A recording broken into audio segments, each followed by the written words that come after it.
Broiler মুরগি এইভাবে চামড়া সহ রান্না করলে অনেক বেশি মজার হয়, আর সেটা কিন্তু একদম দেশি মুরগির মতো লাগে। আমি জানি না তোমরা কিভাবে রান্না করো, তবে আমার কাছে কিন্তু এভাবেই বেশি ভালো লাগে।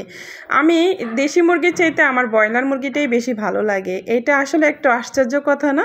মানুষ কিন্তু বেশিরভাগই পছন্দ করে দেশি মুরগি, কারণ শক্ত মুরগিটা খেতে নাকি মানুষের কাছে অনেক বেশি ভালো লাগে। আর আমি এমন এক মানুষ, আমার হাজব্যান্ডও বলে, কি বলো তুমি, এই মুরগি তো আমার একদমই পছন্দ না। তো আমি কিন্তু সবসময় মজা করে রান্নার চেষ্টা করি। এমনকি আমার হাজব্যান্ড খেত না, তখন কিন্তু আমি চেষ্টা করি ওর জন্য একটু মজা করে রান্না করতে, যাতে ও খায়। হ্যালো এভরিওয়ান, আসসালামু আলাইকুম। কী অবস্থা সবার, কেমন আছেন? আশা করি ভালো আছেন। আলহামদুলিল্লাহ, আল্লাহর রহমতে আমিও বেশ ভালো আছি। তাই আজকে একটা কুকিং ভিডিও নিয়ে চলে আসলাম।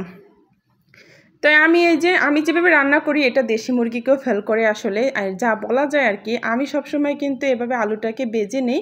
প্রথমে কড়াইতে তেল গরম করে নিয়েছি, সেখানে একটু হলুদ চিমটি ফেলে দিলাম। ফেলে দিয়েই কিন্তু আমি এখানে আলুটাকে এখন একদম লাল লাল করে ভেজে নিব।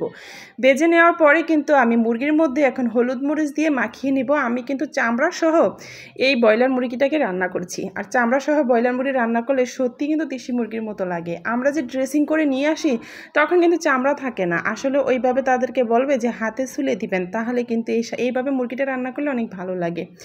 তো এখন আমি হলুদ মরিচ মাখিয়ে রাখবো। আর ভাজার কিছুক্ষণ আগে সবসময় এটা আমি বলি, মাছ হোক মাংস হোক, এটা কিন্তু আগে মাখিয়ে রাখলে হলুদ মরিচ দিয়ে, তাহলে কিন্তু সেটা রান্না করলে অনেক মজার হয়। মশলাটা ওইটার ভিতরে ঢুকে এটা ভাজলেও একটা টেস্টি ভাব আসে।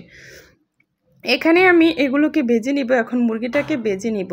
তো আজকে আমি লোহার কড়াইতে ভাজতেছি। ভাবলি এখানে একটু হতে পারে, কারণ এই কড়াইটা আমি না আনার পর থেকে ফালায় রাখতেছি। আসলে ঘরের প্রত্যেকটা জিনিসই কিন্তু ব্যবহার করা উচিত, না হয় কিন্তু কেমন জানি হয়ে যায়। কথায় আছে না, যত্নে রত্ন মিলে। তা আসলে যত্ন করলে কিন্তু সবকিছুই সুন্দর থাকে। আর এই যে ভাইরাল কড়াই, আমি তো ভাবছিলাম যে এটা মনে হয় খুবই ভালো একটা নন স্টিকের মতো কড়াই। আসলে পুড়বে না, কিন্তু আসলে এটাতে কিন্তু সবসময় নাড়াচাড়াই রাখতে হয়। তবে বেশ ভালো, এটা ধুইতে গেলে কিন্তু তেমন ঘষা মাজা করতে হয় না, অল্পতেই পরিষ্কার হয়ে যায়। তবে একটু সুন্দরভাবে রান্নাটা করলে কিন্তু সুন্দর হয় আর কি। দেখা যায় খেয়াল রাখতে হয়, নজর রাখতে হয়, না হলে কিন্তু পুড়ে যায়। তো যাই হোক, এখন কিন্তু আমি আলু আর মশলাটাকে কষিয়ে আলু মুরগি একসাথে দিয়ে দিলাম, কারণ ব্রয়লার মুরগিটাকে বেশি কষালে কিন্তু এটা নরম হয়ে যায়। আর এই কষানোর মধ্যেই রান্নাটাকে শেষ করে নিতে হবে, মানে বেশিক্ষণ ধরে রান্না করা যাবে না, তাহলে কিন্তু বেশি নরম হয়ে গেলে ভালো লাগে না।